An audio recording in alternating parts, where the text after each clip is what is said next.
غریبوں میں تقسیم کر دیا جاتا ہے۔ مطلب حضرت عثمان واحد صحابی ہے جن کے نام سے آج تک اللہ کی راہ میں کروڑوں دیے جاتے ہیں۔ یہ کنواں خریدنے کے کچھ ہی عرصے بعد اسلام کی پہلی جنگ کا ٹائم آیا، جنگ بدر، جس میں رسول اللہ صلی اللہ علیہ وسلم مدینہ سے 313 مسلمانوں کی فوج لے کر بدر کی طرف روانہ ہوئی۔ لیکن مسئلہ یہ تھا کہ حضرت عثمان مسلمانوں کی اس فوج میں نہیں تھے، کیونکہ ان کی بیوی اور آپ صلی اللہ علیہ وسلم کی بیٹی رقیہ کی طبیعت بہت خراب تھی۔ اسی لیے آپ صلی اللہ علیہ وسلم نے حضرت عثمان کو مدینہ میں رہنے کا حکم دیا۔ لیکن اب جب آپ صلی اللہ علیہ وسلم اور مسلمان جنگ بدر لڑنے میں بزی تھے، وہاں ان کی بیٹی رقیہ کی طبیعت بہت خراب ہوئی اور وہ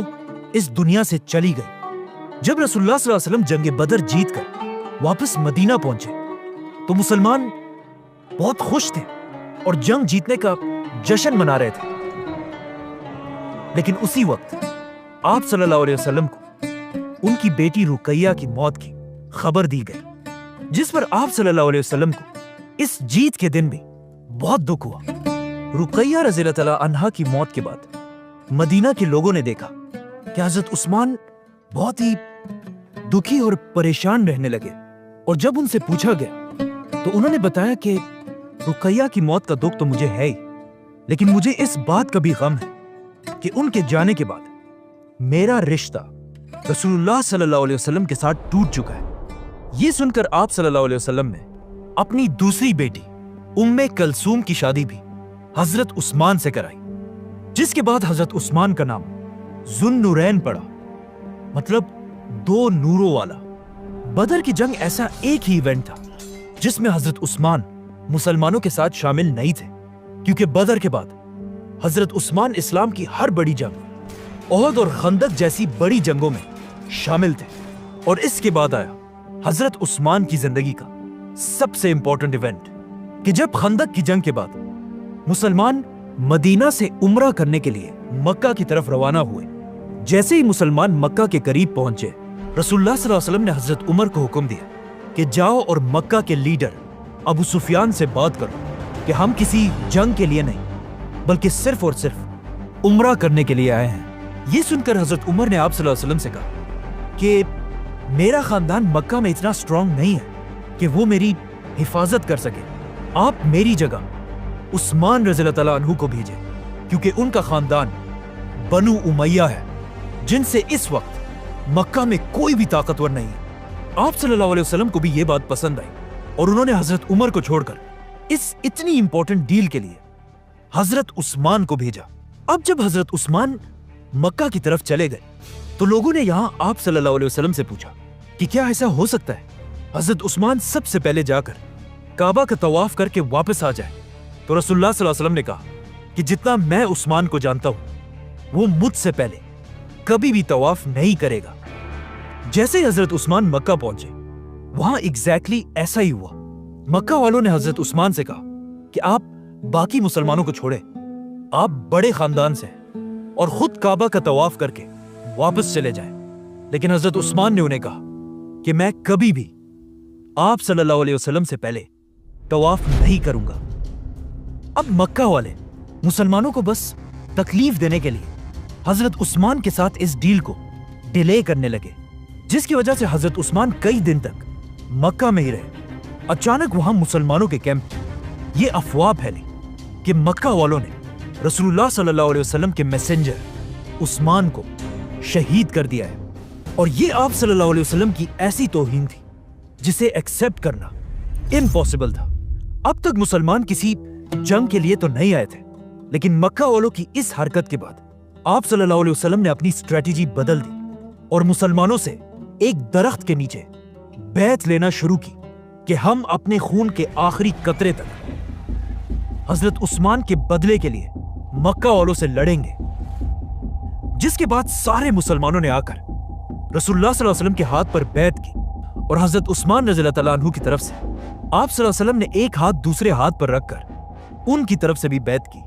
مطلب مسلمانوں کی پوری فوج حضرت عثمان کے لیے اپنی جان دینے کے لیے تیار تھے، لیکن یہ جنگ کبھی ہوئی نہیں کیونکہ یہ ایک جھوٹی افواہ تھی، اور حضرت عثمان بالکل صحیح سلامت واپس آ کر مسلمانوں کے ساتھ شامل ہوئے۔ اس بیعت کو بیعت الرضوان کہا جاتا ہے، اور یہ اتنی امپورٹنٹ بیعت تھی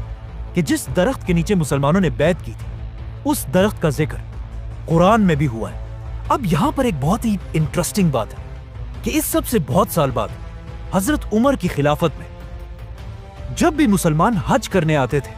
وہ اس درخت کے پاس جا کر بھی حاضری لگاتے تھے، جو ایک ایسا کام تھا جس کا اسلام میں کوئی ذکر نہیں ہے، اور حضرت عمر نہیں چاہتے تھے کہ مسلمان اسلام میں نئے نئے رواج بنائیں، تو حضرت عمر نے اپنی خلافت میں حکم دیا کہ اس درخت کو کاٹ دیا جائے۔ اسی لیے آج تک کسی کو نہیں پتا کہ وہ درخت آخر کہاں پر تھا۔ اس کے بعد حضرت عثمان کی مدینہ میں اتنی اہمیت تھی کہ ایک دن رسول اللہ صلی اللہ علیہ وسلم کسی چھوٹی جنگ پر مدینہ سے کہیں دور چلے گئے، اور جانے سے پہلے انہوں نے اپنی جگہ مدینہ کا لیڈر حضرت عثمان کو بنایا۔ اس کے بعد اسلام کے ہر ایونٹ میں حضرت عثمان آپ صلی اللہ علیہ وسلم کے قریبی ساتھی رہے۔ خیبر، فتح مکہ، حنین، ان ساری جنگوں کے بعد آخر ایک ایسی جنگ آئی جس کی وجہ سے آج تک حضرت عثمان کو یاد کیا جاتا ہے۔ اسی طرح اسلام پورے عرب میں پھیل گیا، اور اب مسلمانوں کی جنگ سیدھا اس وقت کی سپر پاور رومن ایمپائر سے ہونے لگی۔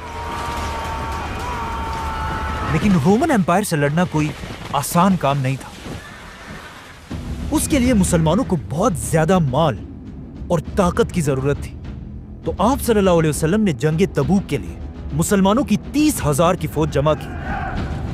تو اب 30,000 کی فوج کو مینج کرنا ایک بہت ہی مشکل کام تھا۔ اسی لیے رسول اللہ صلی اللہ علیہ وسلم نے پوری مسلمان امت سے اپیل کی کہ جس سے جتنا ہو سکے اس فوج کی مدد کے لیے خرچ کرے، اور جو بھی اس فوج کی اپنے مال سے مدد کرے گا اس کے بدلے میں اسے جنت ملے گی۔ یہ سن کر حضرت ابو بکر نے اپنے گھر کا سارا سامان لا کر ڈونیٹ کر دیا۔ حضرت عمر نے اپنے گھر کا آدھا سامان، مسلمان عورتوں نے اپنے زیور، اور ایون ایک غریب صحابی ایسے بھی تھے جنہوں نے کچھ کھجور لا کر آپ صلی اللہ علیہ وسلم کے سامنے پیش کی، جس سے آف کورس مسلمانوں کی فوج کو فائدہ تو ہوا، لیکن اصل میں اس پوری فوج کے پیچھے سب سے زیادہ فنڈنگ صرف ایک ہی صحابی کی تھی، حضرت عثمان۔ جب مسلمان ہر طرف سے تبوک کی جنگ کے لیے جمع ہونے لگے تو حضرت عثمان نے ان کے لیے سب سے پہلے 1,000 اونٹ، 70 گھوڑے،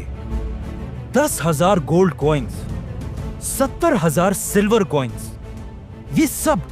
مسلمانوں کی فوج کو ڈونیٹ کر دیے، جس کا اگر آج حساب لگایا جائے تو یہ بلینز آف روپیز بنتے ہیں۔ رسول اللہ صلی اللہ علیہ وسلم نے ان سکوں کو اپنے ہاتھ میں پکڑ کر کہا، آج کے بعد عثمان جو بھی کرے اسے کوئی نقصان نہیں ہوگا۔ حضرت عثمان اور باقی مسلمانوں کی مدد سے مسلمانوں کی فوج مدینہ سے رومن ایمپائر کی طرف روانہ ہوئی، لیکن یہ فوج اتنی بڑی تھی کہ صرف اس کے کھانے پینے کا خرچہ بھی بہت بڑا تھا، اور کچھ ہی دنوں بعد اس فوج کے کھانے پینے کا سامان ختم ہونے لگا، اور لوگ رسول اللہ صلی اللہ علیہ وسلم کی طرف مدد کے لیے دیکھنے لگے۔ یہ دیکھ کر حضرت عثمان فل سپیڈ گئے اور ایک بار پھر کئی اونٹوں کو کھانے پینے کی چیزوں سے بھر کر مسلمانوں کی فوج کی طرف لے کر آئے۔ جب آپ صلی اللہ علیہ وسلم نے حضرت عثمان کے اس قافلے کو دور سے آتا ہوا دیکھا تو وہ بہت خوش ہوئے، اور انہوں نے لوگوں سے کہا کہ وہ دیکھو، تمہاری مدد کے لیے سرخ اونٹ سامان لا رہے ہیں۔ اور جیسے یہ قافلہ پہنچا، آپ صلی اللہ علیہ وسلم نے اللہ سے دعا کی کہ یا اللہ، میں عثمان سے خوش ہوں اور آپ بھی عثمان سے راضی ہوں۔ اب مسئلہ یہ تھا کہ جیسے ہی مسلمان تبوک کی جنگ کے لیے پہنچے،